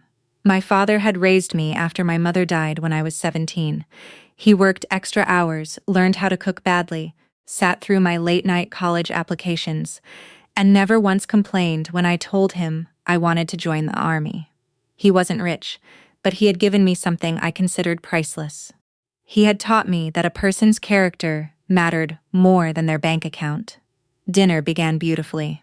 We ate at a quiet restaurant outside Fayetteville, with warm lighting and tables far enough apart to hear one another. Daniel sat beside me. Dad sat across from us. His parents sat together on the other side. For the first hour, everything felt normal. They asked Dad about his career. He told them funny stories about students he had taught over the years. He talked about my childhood. He even embarrassed me by describing how I once tried to build a backyard obstacle course because I wanted to be a soldier before I was old enough to understand what that meant. Everyone laughed. Then dessert arrived. Daniel's father leaned toward his wife and spoke in French. I understood every word. I had learned French years earlier during my military career. I wasn't fluent enough to write a novel in it, but I could follow a conversation easily, especially when people assumed they didn't need to be careful. At first, I ignored them. I assumed it was private. Then, Isabel glanced toward my father and said something that made my stomach tighten. She called him simple. Not simple as in kind, but simple as in beneath them. Laurent laughed. Then he said that it was difficult to understand why someone like Daniel would marry into a family with so little social standing. I looked at Daniel. He heard every word. He didn't correct them. He didn't even look uncomfortable. That hurt more than their insults. I kept my face calm. Then Isabel said something about Dad's house. She wondered whether it was really worth keeping. Laurent answered that it would eventually become our family's concern if Daniel and I married. My hand tightened around my fork. Then they went further. They joked about Dad's old truck. They mocked his clothes. They questioned whether he had enough money to contribute to the wedding. And then Laurent said the sentence I would never forget. He should be grateful his daughter married into a better family. Daniel laughed. Not loudly, just enough. That tiny laugh broke something inside me. I looked across the table at my father. He was telling Daniel's mother about the first time he put on my army uniform. His eyes were shining with pride. He had no idea they were insulting him while he spoke. I remembered every sacrifice he had made. Every night he waited for me to call after deployment. Every time he told me he was proud of me, even when I knew he was terrified. And suddenly, I realized something. I wasn't angry because they thought Dad was poor. I was angry because they believed money gave them permission to disrespect him. I placed my fork gently on the plate. The sound was small, but everyone heard it. Daniel stopped smiling. I looked at his parents and spoke in French. Your French is very good. Isabel's face changed instantly, I continued. Unfortunately for you, so is mine. Nobody moved. Daniel whispered. Claire, I turned toward him. You knew they were talking about my father. He opened his mouth. Nothing came out. His mother tried to laugh it off. Oh, Claire, you misunderstood. No, I said I understood every word. Dad finally looked at me. Claire, what's going on? I reached across the table and touched his hand. Nothing you need to worry about, Dad. Then I looked back at Daniel. His face had gone pale. I could have exposed every insult and humiliated them in front of the entire restaurant. But I remembered what my father had taught me. Anger tells you what hurts. Character tells you what you do next. So I took a breath. Then I asked the question that changed everything. Before we continue discussing my father's worth, would you like me to translate everything you just said for him? Daniel's mother stopped up breathing for a moment. His father lowered his eyes, and for the first time that evening, nobody at that table had anything to say. For several seconds, nobody moved. Then my father looked from me to Daniel and back again. Claire, he said softly, what exactly did they say? I squeezed his hand. Dad, they were speaking French because they thought I couldn't understand them. His eyebrows lifted. You speak French. I've picked up quite a bit over the years. Daniel finally found his voice. Claire, this isn't what you think. I looked at him. That sentence usually means it is exactly what I think. His father straightened in his chair. We were discussing family matters privately. There was no intention to offend. I almost laughed.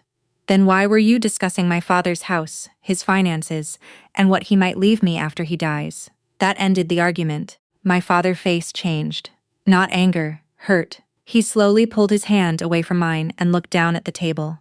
I knew that expression. My father had spent his entire life avoiding being a burden to anyone. The last thing he wanted was to believe the people sitting across from him saw him as one. Dinner ended shortly afterward. There was no dramatic scene in the restaurant, no shouting, no raised voices. I simply told the server we would be leaving. Outside, the North Carolina air was warm and heavy. Cars moved through the parking lot, headlights cutting through the darkness. Dad stood beside me near his truck. Are you all right? He asked. I almost smiled. That was my father. His daughter had just discovered her future in-laws had insulted him, and somehow his first concern was whether I was okay. I should be asking you that. He shrugged. I've been called worse by teenagers. I laughed despite myself. Then his expression became serious. Claire, don't make a decision tonight because you're angry. I stared at him. Dad, they insulted you. They did. And Daniel laughed. He looked away. That part bothers me more. I knew exactly what he meant. It wasn't the French. It wasn't the money. It was Daniel's silence. For nearly 3 years, I had believed Daniel was the man I would spend the rest of my life with. We met at a charity event in Raleigh. He had been working for a technology consulting company, and I had been helping organize a veterans fundraiser. He was charming without being pushy, ambitious, without seeming arrogant. When I told him I was in the army, he said he admired my discipline. When I introduced him to Dad, he brought a bottle of wine, and spent nearly 2 hours listening to stories about my childhood. At least that's what I thought. Over time, I began noticing small things. Daniel never liked eating at Dad's house because he thought the kitchen was too cramped. He once joked that Dad's truck belonged in a museum. When Dad offered to help us pay for part of the wedding, Daniel smiled and said, "We'll see." I had dismissed those moments. I told myself Daniel simply had different tastes. I told myself his family had grown up differently. And whenever Dad mentioned it, I defended Daniel. He's not trying to be disrespectful. That night, I wondered how many times I had said those words because I wanted them to be true. Daniel approached us in the parking lot. "Claire, can we talk?" Dad looked at me. "I'll wait in the truck." "No," I said, "you don't have to leave." Daniel stopped. "Your father doesn't need to be involved in this." I looked at him carefully. "My father became involved when your family started discussing his life behind his back." Daniel rubbed his forehead. "My parents were nervous. They were trying to understand your family's financial situation." "Why?" "Because we're getting married." "That doesn't answer my question." He hesitated. Then he said, "Marriage involves money. So does buying a house. So does retirement. So does having children. None of that gives your family the right to investigate my father." He looked toward Dad's truck. They weren't investigating him. I stared at him. "Then what do you call asking how much his property is worth?" Daniel had no answer. Finally, he said, "My parents were worried that you were going to be responsible for him financially." The words landed harder than I expected. I turned toward my father. He was sitting behind the steering wheel, looking straight ahead. I felt ashamed, not of him, of myself, because somewhere along the way, I had allowed someone else's definition of success to make me question the man who had given me everything. Daniel stepped closer. "Claire, I love you." I looked at him. "Then you should have defended him." I didn't know what to say. "You knew what they were saying." He lowered his voice. "I didn't want to start a fight."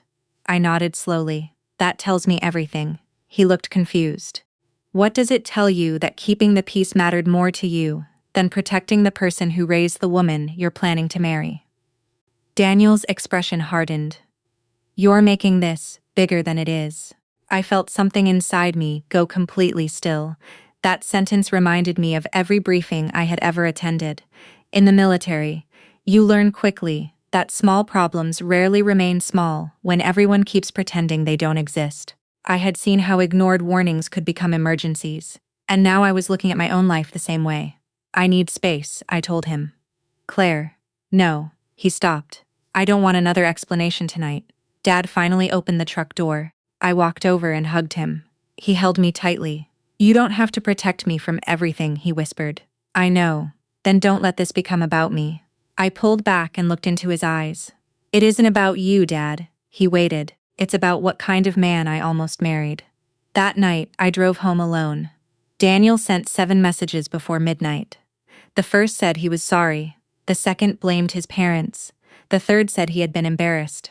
The fourth said I was overreacting. The fifth disappeared. The sixth simply said, "Please don't do this."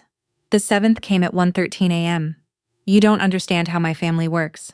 I stared at that sentence for a long time. Then I put my phone face down. The next morning, I went to the base as usual.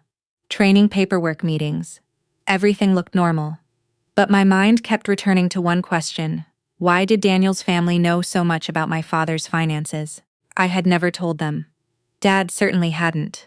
And when I thought about the questions Daniel had been asking me during the previous 6 months, a pattern began to emerge. How much was Dad's house worth?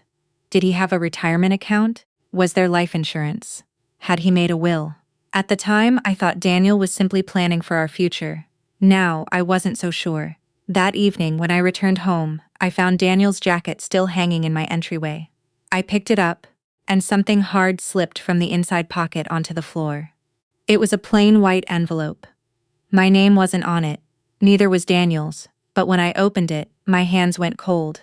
Inside were property records for my father's house. And suddenly, I understood that dinner hadn't been about meeting my family. They had come to America to find out what my family was worth. I stared at the property records spread across my kitchen table. For several minutes, I couldn't move. The documents weren't originals.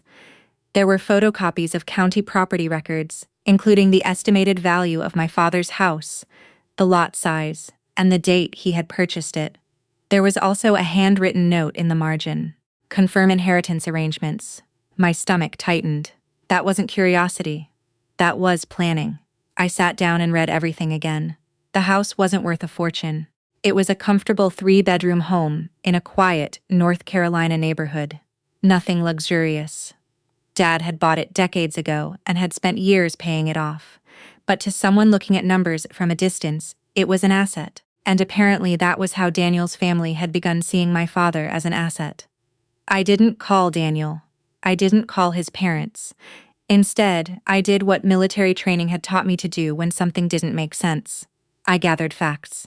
I photographed the documents and put the originals back exactly where I had found them. Then I checked my phone for old messages. At first, I found nothing unusual. Then I started searching for conversations about money. There they were. 6 months earlier, Daniel had asked casually whether my father planned to stay in his house after retirement. 5 months earlier, he had asked whether Dad had good insurance. 4 months earlier, he had asked whether I was the beneficiary of any of my father's accounts. 3 months earlier, he had joked about how property in America can become complicated when families merge. At the time, I hadn't thought anything of it. Now, every sentence looked different. I scrolled farther. Then, I found a message from Daniel's mother. It was sent to Daniel, not me. She had written, "You need to know what Claire will actually inherit before you make any permanent commitments." I read it twice, then a third time. My hands were shaking. The woman who had hugged me at the airport and called me dear had been discussing my inheritance before my wedding had even taken place. I put the phone down. For the first time since the dinner, I cried. Not because of the money, because I realized how badly I had wanted to believe Daniel was different from his family. That was the part that hurt. I had spent years in the army learning that trust wasn't something you gave blindly. You earned it through consistency. But with Daniel, I had done the opposite. I had trusted his words and ignored his patterns. The next morning, I drove to Dad's house. He was in the garage trying to fix the old lawnmower. "It's supposed to be a simple repair," he said. I looked at the collection of tools scattered around him. "You've been saying that for 40 years. He smiled. Then he noticed my expression. "What happened?"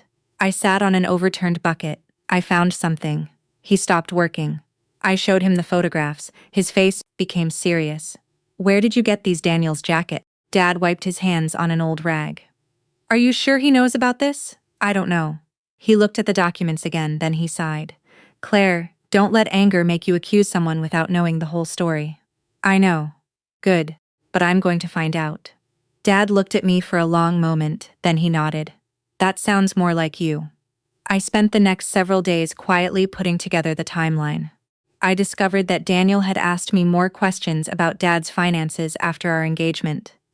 He wanted to know whether Dad had a will. He wanted to know if I had any siblings.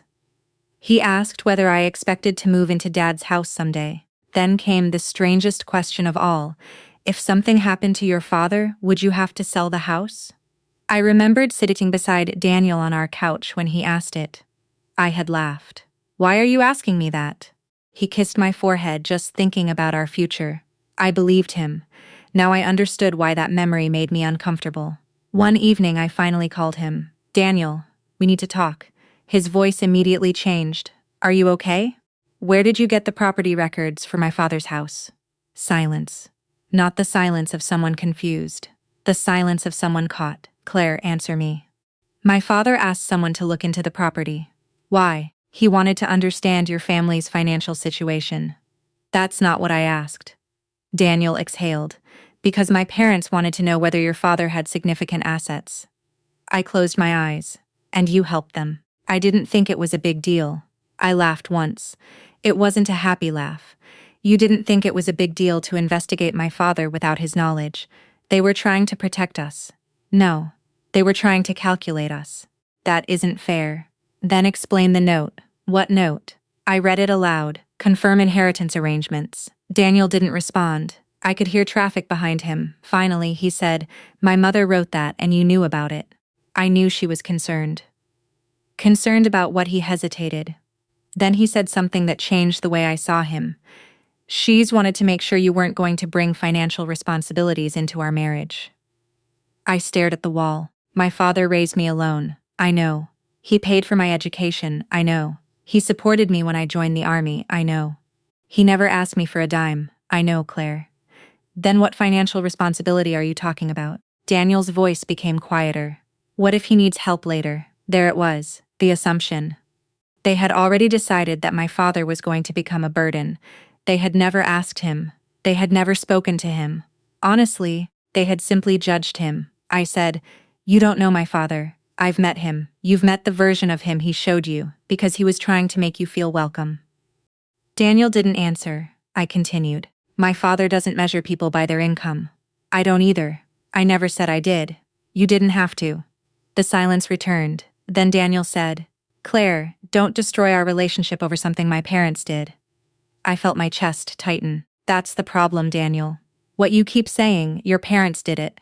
He was quiet. You were sitting beside me when they mocked him. I didn't know how to respond. You laughed. I was uncomfortable. You laughed. I made a mistake. No. I looked at the property records again. A mistake is forgetting an anniversary. A mistake is saying the wrong thing at dinner. You made a choice. His voice cracked slightly. I love you. I believe you think you do. What's that supposed to mean? It means love isn't enough if respect isn't there. I ended the call. That night, I sat alone in my apartment. The wedding was only a few months away. Deposits had been paid. Invitations had gone out. Family members had already made travel arrangements. Ending everything would be painful, embarrassing, expensive, but none of those things scared me as much as marrying someone I could no longer trust. I looked at the ring on my finger. Then I remembered Dad's words. Don't choose a lose a man because you're afraid to start over. The next morning, I made a decision. I wasn't going to scream. I wasn't going to retaliate. And I wasn't going to let Daniel's family turn me into someone bitter. But before I walked away, I wanted the truth to come into the light. So, I decided to give them one final opportunity to tell me what they really wanted. And this time, I would make sure everyone was in the room. The invitation went out 3 days later. I didn't send it as a threat. I didn't mention the property records. I didn't accuse anyone. I simply told Daniel and his parents that my father wanted to host a small dinner before the wedding, and that it would be good for both families to clear the air. Daniel called me within 10 minutes. Are you sure this is a good idea? Yes. Claire, my parents feel terrible about what happened. Then they'll have an opportunity to explain themselves. He hesitated. Are you going to tell my parents you understand French? I smiled faintly. They already know. He sighed. I just don't want another argument. Neither do I. That was true. I wasn't looking for revenge. I wanted clarity. The dinner was held at a private country club about 30 minutes from Fort Liberty. It wasn't extravagant, but it was elegant enough that Daniel's parents seemed comfortable there. Dad had chosen the location because he wanted everyone to have a proper meal and a quiet conversation. He had no idea that I had already prepared for something much bigger. When Daniel arrived with his parents, he looked nervous. His mother kissed my cheek. Claire, darling, I hope we can put the unpleasantness behind us. I looked at her. I hope so too. Her smile lasted only a second. Then everyone sat down. Dad opened the conversation. I know the last dinner didn't end well. Lauren nodded. We regret this misunderstanding. I looked at him. A misunderstanding. He shifted in his chair. Yes, we spoke privately in French. We didn't realize Claire understood. I took a sip of water. That wasn't the misunderstanding. Nobody answered, I continued. The misunderstanding was believing that because I couldn't hear you in English, I couldn't hear you at all. Isabel looked down. Daniel rubbed his hands together. Claire, I think everyone understands what happened. I'm not sure they do. I placed a folder on the table. Daniel's eyes immediately went to it. His expression changed. His mother noticed. What is that evidence? I opened the folder. Inside were printed copies of messages, property records, and questions Daniel had sent me over the previous months. I didn't slam them onto the table. I simply arranged them one by one. Dad watched silently. Laurent leaned forward. Where did you get these? I found them. That is private correspondence. So was the conversation you had about my father. Nobody spoke. I looked at Daniel. Did you know your mother was asking whether I would inherit my father's house? Daniel swallowed. Yes. Dad's eyes moved toward him. You knew. Daniel looked at him. Mr. Morgan. Dad raised his hand. Don't call me Mr. Morgan. You've been in my house for 3 years. Daniel looked ashamed. Dad's voice remained calm. Call me Robert. Daniel nodded. Robert. I could see how uncomfortable he was. For the first time, he couldn't hide behind charm. I turned toward Isabel. You asked whether my father had a will. She didn't answer. You asked whether his house was paid off. Silence. You asked whether I was the beneficiary of his life insurance. Her face wrined. I was concerned about your future. No. I looked directly into her eyes. You were concerned about what my future might be worth. She stiffened. That is an unfair interpretation. Then tell me why you needed the property records. She looked at Laura. He finally spoke. We wanted to understand what financial obligations might come with the marriage. I almost smiled. Financial obligations? Yes. My father has never asked me for financial support, but someday he might. Dad finally spoke. I might. Everyone looked at him. He continued. I might need help someday. I'm 64, not immortal. There was no anger in his voice, just honesty. But if that day comes, my daughter will help me because she loves me, not because she married into your family. Laurent said. Nothing. Dad looked at Daniel. And if my daughter marries you, I hope you'll help her because you love her. That's what families are supposed to do. Daniel's eyes dropped. I felt tears beginning to burn behind my eyes. Dad wasn't defending himself. He was teaching them. Then Lauren made the mistake that changed everything. He said with respect, Robert, love does not pay bills. Dad nodded. No, but neither does arrogance. The room became silent. I almost smiled. That was my father. Quiet for an hour. Then one sentence that ended the argument. I turned toward Daniel. You said your parents were only protecting our future. Yes. Then why did you let them investigate my father? I was trying to keep everyone happy. I shook my head. That isn't an answer. I didn't want conflict. You wanted comfort. He looked at me. And you were willing to let my father become the price of that comfort. Daniel's eyes filled with tears. That's not what I wanted. But that's what happened. His mother suddenly spoke. We never intended to hurt anyone. I looked at her. Intent doesn't erase impact. She looked away. I opened the final page. It was a message from Isabel to Daniel. You need to know what Claire will actually inherit before you make any permanent commitments. Dad read it. His face became completely still. Then he looked at me. Claire, I know. He looked at Daniel. Is this why you proposed? Daniel immediately shook his head. No. Dad's voice remained calm. Then, why was my inheritance part of your decision? Daniel couldn't answer. That silence was answer enough. I reached down and removed my engagement ring. I placed it on the table. Daniel stared at it. Claire, please. I shook my head. I wanted to believe that you were different. I am. You had 3 years to prove it. He stood. I love you, I know. Then don't do this. I looked at him. Love isn't supposed to make me question whether the person beside me respects the people I love. His mother began crying.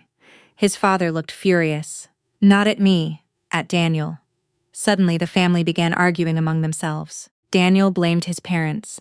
His parents blamed his concerns about our finances. Voices rose. Everyone started defending themselves. I sat quietly, and strangely I felt peaceful. For months I had wondered whether I was imagining the warning signs. Now I didn't have to wonder anymore. I stood. I'm not going to insult anyone. Everyone became quiet. I don't want revenge. I looked at Daniel. I want the truth. Then I looked at his parents. You came to America believing my father was a poor man standing between you and your son's future. I paused. You were wrong. Lauren frowned. What do you mean? I looked at Dad. He gave me a small nod. I turned back to them. My father has spent his entire life living below his means, saving carefully and helping people who needed him. I didn't give them a dollar figure. I didn't need to. My father isn't wealthy because of what he owns. I looked at Daniel. He's wealthy because of who he is. Nobody spoke. I picked up my purse. Then I walked toward the door. Behind me, Daniel said my name. I stopped, but I didn't turn around. Claire. His voice broke. Please don't leave. I closed my eyes. Then I answered quietly. I already did. I didn't cry until I got home. The moment I closed my apartment door, the composure I had maintained throughout the entire dinner disappeared. I leaned against the wall and covered my face with both hands. The wedding was over. Not postponed, not reconsidered. Over. And strangely, the hardest part wasn't losing Daniel. It was grieving the future I had imagined. For months, I had pictured that future so clearly. A small house, Sunday breakfasts, holidays with both families, maybe children someday. Daniel beside me when I returned from long days at the base. I had believed I was building a life. Now I understood I had been building it on assumptions. My phone began ringing. Daniel. I let it ring then again and again. Finally I answered. Claire. His voice sounded exhausted. I don't want to fight. Neither do I. Then please let me explain. You've had several chances, I know. He took a breath. My parents pressured me. I closed my eyes, I know. They kept telling me that marriage wasn't only about love. They were right about that. What? Marriage isn't only about love. It's about trust, respect, character, boundaries. He became quiet. I made a mistake. You made several, I know. Then tell me which one you're talking about. He didn't answer immediately. Finally, he said I should have defended your father. That was one. I shouldn't have allowed my parents to look into his finances. That was another. I shouldn't have laughed when they insulted him. My throat tightened. That was the one I can't forget. I was nervous. You were comfortable enough to laugh. I wasn't thinking. I looked out the window. That's exactly what scares me, he whispered. I love you. I believe you. Then why isn't that enough? Because love without respect becomes a burden. There was silence. Then he said, Can I see you? I almost said no. But part of me knew I needed one final conversation. Tomorrow. We met at a small coffee shop near downtown Fayetteville. Daniel arrived early. He looked different. Not physically, just smaller somehow, less confident. He stood when I approached Hyber. Hi, we sat across from each other. For a while, neither of us spoke. Then Daniel said, I ended the conversation with my parents. I raised an eyebrow. What does that mean? I told them, they crossed a line, and they said I was choosing you over my family. You are supposed to choose your spouse. I know. I looked down at my coffee. Do you? Yes. He rubbed his hands together. I've spent my entire life trying to make my parents proud. And you thought marrying me would make them proud. He looked at me. At first, yes. The honesty hurt, but then I fell in love with you. I nodded. And somewhere along the way, you confused their approval with your own judgment. He looked down. You're right. I didn't expect him to say it. For a moment, I felt the old affection return. Then I reminded myself why I was sitting there. Daniel, I need you to understand something.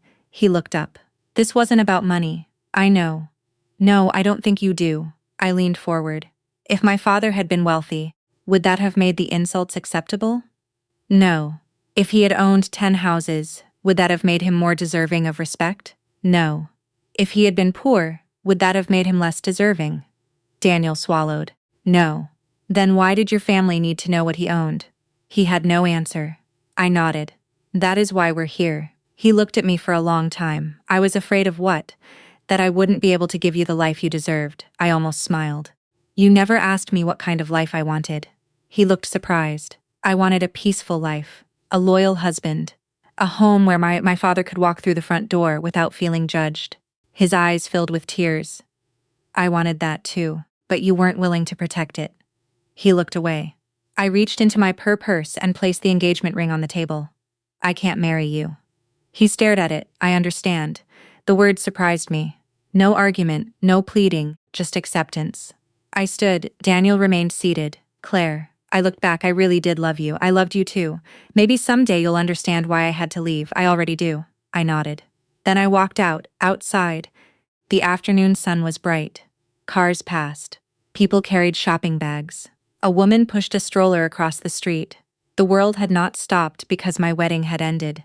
That realization was strangely comforting. A week later, I went to Dad's house. He was sitting on the back porch with 2 glasses of iced tea. He handed one to me. Thought you might need this. I smiled. News travels fast. I'm your father. I've earned the right to know when my daughter's life falls apart. I laughed. Then I started crying. Dad didn't say anything. He simply put his arm around my shoulders. After a while, I said, I'm sorry. He frowned. For what? For letting this happen? He shook his head. You didn't let anything happen. I should have seen it maybe. I looked at him. He continued. But seeing it earlier wouldn't have changed who they were. That stayed with me. Dad took a sip of tea. You know what marriage is? I smiled. I'm guessing you're about to tell me. It's not two people promising never to hurt each other. I listened. It's two people promising to tell the truth when something hurts. I nodded. And when they make mistakes, they fix them. He paused. But some mistakes tell you something about a person's character. I looked at him like what happened with Daniel. Exactly. I rested my head against his shoulder. For the first time in weeks, I felt calm. Not happy, not yet, but calm, and that was enough. My military career continued. I returned to work, trained younger soldiers, handled some responsibilities, and slowly rebuilt the rhythm of my life. I stopped checking whether Daniel had called. I stopped wondering what his parents thought. I stopped trying to understand people who had already shown me who they were. Then, about 6 weeks later, I received a message from Daniel. It was short. I moved out. I stared at the screen. A second message appeared. I'm not asking you to take me back. I just wanted you to know I'm finally making decisions for myself. I didn't respond immediately. Then another message arrived. Your father was right. I need to become the kind of man who protects the dignity of the person I love, even when nobody is watching. I read it twice. I still wasn't ready to forgive him completely. Forgiveness wasn't a switch. It was a process, and trust was even slower. But for the first time, I believed he might actually be learning. That night, I called Dad. Hey Dad, hey kiddo. Daniel moved out. There was a pause. Good for him. I laughed. You're not surprised. No. Why? Because sometimes losing something is the only way people realize what they were about to lose. I looked out the window. The sunset was fading over the neighborhood. I thought about the dinner, the French, the insults, the fork hitting the plate, the ring, the humiliation, and then I realized something. I had spent so much time thinking about whether I had lost a fiancé that I hadn't noticed what I had gained: clarity, boundaries, and a deeper understanding of what my father had been trying to teach me my entire life. Not everyone who says they love you knows how to love you properly. And sometimes walking away isn't revenge. Sometimes it's self-respect. 6 months after that dinner, I was sitting at my father's kitchen table on a quiet Sunday morning. The coffee was too strong. The toast was slightly burned, and Dad was pretending he hadn't burned it. You've always liked it that way, he said. I've always been too polite to tell you otherwise, he laughed. For the first time in months, the memory of that dinner no longer made my chest tighten. It had become a story, a difficult one, but a story. My army career had continued, and life had slowly returned to something resembling normal. I had stopped wearing my engagement ring. The wedding deposits had been dealt with. The invitations had been canceled. There were still awkward conversations with relatives. There were still people who asked what happened. I learned to answer simply. We discovered we wanted different things from marriage. That was enough. I didn't need to tell everyone about the French conversation. I didn't need to explain every message or every question. Some truths are powerful precisely because you don't have to shout them. Daniel and I hadn't spoken much during those 6 months. Then one Saturday afternoon, he asked if he could meet my father. Not me, my father. Dad looked at me when I told him. What do you think? I shrugged. I don't know. You don't have to decide today. I know. Dad nodded, then let him come. Daniel arrived the following Sunday. He looked nervous when he stepped onto the porch. Dad opened the door. Come in. Daniel swallowed. Thank you. I stayed in the kitchen while they sat in the living room. I could hear parts of the conversation, but I didn't listen closely. This was something they needed to do, without me standing between them. After about 40 minutes, Daniel came into the kitchen. His eyes were red. Dad followed behind him. Nobody spoke for a moment. Then Daniel looked at me. I owe your father an apology. I nodded. He turned toward Dad. Robert, I'm sorry. Dad didn't immediately respond. Daniel continued. I treated your family like a financial calculation. I let my parents' expectations influence decisions that should have been mine. And when they disrespected you, I stayed silent. Dad looked at him. Why? Daniel took a breath. Because I was afraid of disappointing them. Dad nodded slowly. That is honest. Daniel looked surprised. Dad continued. But honesty isn't the same as courage. Daniel lowered his eyes. I know. Dad leaned back. You don't owe me a perfect apology. You owe yourself an honest answer. Daniel looked confused. To what? Who are you when your family expects one thing and your conscience tells you another? The room became quiet. Daniel looked at me, then back at Dad. I don't know yet. Dad nodded. That's the first honest answer you've given me. I felt something loosen inside me. Not forgiveness, not yet, but maybe understanding. Daniel eventually left. After he was gone, Dad sat beside me. You still love him? I looked down. I don't know. Dad smiled. That's okay. Do you think I should give him another chance? That isn't my decision. You're my father. Exactly. I looked at him. If I tell you what to do, then 20 years from now, you'll blame me if it doesn't work. I laughed softly. Dad pointed toward me. You're 31. You're an army officer. You've made decisions that affected other people's lives. You can decide who gets your heart. I smiled. You make it sound easy. It isn't. He took another sip of coffee. That's why it's yours to decide. A few weeks later, Daniel and I met for lunch. There was no engagement ring, no wedding plans, no promises. Just two people trying to understand whether something broken could be rebuilt. He told me he had started counseling. He had also set boundaries with his parents. He was no longer allowing them access to his personal financial decisions. He had taken responsibility for his own mistakes. Most importantly, he wasn't asking me to forget. I know I hurt you, he said. Yes, I know I hurt your father. Yes, and I know saying sorry doesn't erase that. No, he nodded. Then I don't expect it to. That mattered because apologies without changed behavior are often just another way to ask someone to stop being angry. I told him that if there was ever going to be another relationship between us, it would have to be different. No secret financial discussions. Agreed. No family member gets to make decisions for us. Agreed. No assumptions about my father's money. Never again, and if your parents disrespect my father, Daniel looked directly at me. I speak up. I nodded even if they're angry, especially then. That was the first answer that made me believe he might have changed. We didn't get engaged again. We didn't rush anything. We started slowly. Coffee, walks, long conversations, sometimes difficult ones, sometimes silence, and eventually Daniel apologized to Dad again. This time Dad accepted it, not because he had forgotten, because Daniel had earned the right to be heard. One evening, months later, Dad and I were sitting on the porch. The sunset was turning the sky gold. He looked at me and said, "Remember the fork?" I laughed. "You're never going to let that go, are you?" "Absolutely not." I shook my head. "You know, I thought I was defending you that night." Dad smiled. "No." I looked at him. He said, "You were defending yourself." I frowned. How? By deciding what kind of treatment you were willing to accept from the person you married. I thought about that. He was right. I hadn't stood up because Dad was weak. Dad wasn't weak. I stood up because disrespecting him meant disrespecting the values that had shaped me. And I finally understood something else. Revenge doesn't always look like destroying someone.